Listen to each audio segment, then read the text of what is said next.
my God, it feels so good to be right. What's going on with y'all, big dog? And it is an amazing day for Yu-Gi-Oh! I hope that your day, phenomenal. But if it isn't, don't let what happened at the beginning of the day ruin the rest of your day. And for today, we will be skipping Update Monday as we have a clean new slate of videos that we must be talking about. We are going to be talking about the new Forbidden List that is happening today. Well, technically not today. It starts on the 13th, but you get what I'm saying, right? Guys, there are a slew of changes that are happening on this Forbidden List. You are not going to believe it. So let's go ahead and talk about it. Let's go ahead and start off with Band and Konami. Off the top, I'm right. It just feels good to be right. Konami, you always fumble the bag. First of all, let's talk about Artifact Scythe. In my prediction list, I said that Konami is going to hit something completely irrelevant. They always do it. They always do it. And while my prediction of their completely irrelevant card was technically right because Barrier Statue did get banned, the Artifact Scythe card is deadly at one point in time. Like, it was a really problematic card almost 2 years ago, and now Konami is finally hitting it. I just think that it's really funny that we're now going to hit Artifact Scythe way after its competitive relevancy, but I'm not going to cap. Being able to search an Artifact Sanctum isn't as hard as it once was. A deck like Labyrinth could be able to set Artifact Sanctum through the effect of their Lady Labyrinth of the Silver Castle. If I'm saying, I think it's Lady. No, it's Lady Labyrinth of the Silver Castle, and then can lock your opponent out of the extra deck, which could make it a little bit more searchable. But overall, I don't think that this card would have had any real impact in the Yu-Gi-Oh! Card game and should have been hit a long time ago. Barrier Statue of the Stormwinds ban. This was a prediction that I made, and the reasoning behind making this was that it's a small hit to Fluendereese, a bigger hit to Kashtira, as the Kashtira strategy could still be able to summon Barrier Statue of the Stormwinds alongside of its combo piece, making it feel like a Vanity's Emptiness or a Royal Oppression. But also, since the OCG and Master Duel have Barrier Statue of the Stormwinds banned, I thought that the TCG would follow, and it's really good to know that they're actually following suit, hitting floodgate Yu-Gi-Oh! Cards that prevent us from playing Yu-Gi-Oh! Now, if we can only get some of those other floodgates on the Forbidden List, that would be great. But I think overall, this is a solid start to the Forbidden List as we see it. Let's go ahead and see what else we got here. Holy shit. Chat, yo. What in... Oh my God. Tearlaments Kitkallos? Okay, so in my prediction, I thought that Konami would hit Instant Fusion to protect Tearlaments Kitkallos, but this pretty much does the same thing. This is huge for the Tearlament strategy. Hitting the Kitkallos prevents them from being able to send 5, 8, 10 cards from their deck to the graveyard and easily be able to get into the Rukalos. Now, it looks like the Tearlament strategy is going to have to rely on cards like King of the Swamp to be able to make Rukalos with ease and all the other stuff. I still think that Tearlaments will be fairly powerful depending on if there's any other hits on this list. But for right now, the Kitkallos ban is a step in the right direction. Tearlament is a tier 0 deck as we say it right now, and it does need to be brought down a little bit. Let's go. Let's see what we... No, oh my God. Oh, I see it, but I don't want to believe it. I did not see this coming. This one I just did not see coming. I didn't see it coming. Spright Elf? Oh no. That's crazy. I can see Spright Elf being banned. There's a good reason for it. Spright Elf was not necessarily like busted for Spright, right? It was pretty good for Spright. It was actually, you could say it was great for Spright. The problem with Spright Elf was its splashability in other strategies. Tri-Brigade being playing Spright. I guess that's not necessarily problematic. Gishki being able to play Spright, not necessarily problematic. I think where this card became really problematic is that Tearlament was able to play Spright Elf and Spright Sprint and being able to get into these ridiculous combos and still be able to play past further than what they should be because of the design of Spright Elf. Spright Elf definitely should be errata to say something like 2 level 2 monsters, including a Spright monster or something like that to make it a little bit more balanced. But a monster reborn on either player's turn, as well as protection from targeting, is huge. Overall, I think Spright Elf is a pretty interesting hit. I don't think Spright was too problematic, but let me know what you think about it. Maybe I'm just rambling about it. I don't know.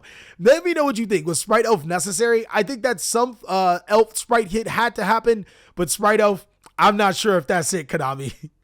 Let's go ahead and move forward. We got Yugioh, the Ancient Sentinel band, or limited. You would probably assume that the others are going to be on here as well, which they are. There's Yugioh, there's Kelbic, Keldo, and also the Mudara being limited here. These are all great limits. I said that this would have to happen in order to prevent Tier from being able to play past Ultra, because we've already seen in the TCG or the OCG that the Konami went ahead and limited the tier limit monsters, and the deck was still running rampant, and this was the reason why. Not necessarily Yugioh and Kelbic being the actual problematic cards, it was the Keldo and Mudara being able to shuffle in graveyard resources. If you take away those graveyard shufflers, Ishizu tier limit becomes a lot weaker. Limiting them all to one does hit some other decks like Naturia, but overall, I think that this is a very, very good limit. Konami, my guys, you're not supposed to completely destroy a deck. Oh my God, guys. Whoa. What in the actual? Oh man. This is not a ban list. This is a murder list. Tier limit Havnis, tier limit Merly, tier limit Shiren, all limited. Oh my God.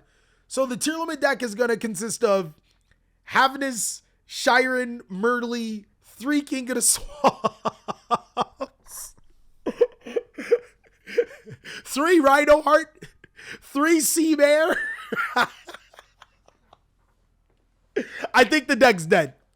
I think I don't want to preemptively say that the deck is dead, but hitting all of the tier limits monsters outside of Rhino Heart and the Kashtira tier limits, this makes it incredibly hard for the deck to be able to pilot. You're definitely going to have to rely on your normal summons to send your cards to the graveyard. Possibly even getting your 2s for Spring to get Merly. And if your Merly gets banished, yeah, this ain't it, guys. Tier limits got hit hard on this forbidden list. And to be honest, it's kind of deserved. Tier limits have been the first tier 0 deck I think a lot of players have seen, and us players have witnessed in a very long time. So a harsh hit like this, to be able to limit or curve the power of tier limits would be necessary, because I just have a feeling that it's nowhere near a dead deck. Ancient Fairy Dragon is coming off the forbidden list, but it will be effective March 10th. That just means that we'll have something really nice on March 10th to have this card reprinted with the errata, which I think is going to be really cool. And then what else do we have? It seems like we have nothing else for limited. Let's go to semi-limited. Unlucky, guys. Pot of Desires is still semi-limited, but now we get to go ahead and talk about these other cards that will make us happy at first, but then I guess not necessarily too happy. The Strudel, the Lost Dragon's Frisson. I didn't even know this card was at 1. That's crazy. Jet Synchron. That's in Mecha Phantom Beast. These cards shouldn't have been limited. They just shouldn't have been limited. Like, Hockley Fibrix is banned, so they should have never been on there.